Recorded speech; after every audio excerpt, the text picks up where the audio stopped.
پچھلے دنوں روشنیوں کے شہر باب المدینہ کراچی کے علاقے بات آئی لینڈ میں واقع فیضان بغداد مسجد میں مدنی تحریک دعوت اسلامی کے تحت سنت بھرے اجتماع کا انعقاد کیا گیا، جس میں عاشقان رسول کی کثیر تعداد نے شرکت کی۔ رکن شورا حاجی عبدالحبیب اتاری نے سنت بھرا بیان فرمایا اور عاشقان رسول کو مدنی پھولوں سے نوازا۔ دوسری جانب بات آئی لینڈ میں ہی ایک اور مقام پر سنت بھرے اجتماع کا انعقاد کیا گیا۔ رکن شورا مولانا عبدالحبیب اتاری نے اجتماع پاک میں سنت بھرا بیان فرمایا اور عاشقان رسول کی تربیت فرمائی۔ قاضی ایاز رحمۃ اللہ تعالی علیہ نے اپنی کتاب شفا شریف میں نبی پاک صلی اللہ تعالی علیہ وسلم کے امت پر حقوق لکھے۔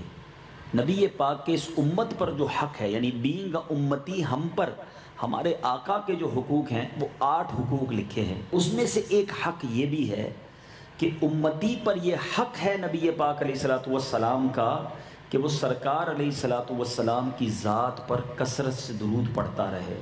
ان کی ذات پر درود پڑھنا یہ ہم پر ڈیوٹی ہے، گویا یوں سمجھ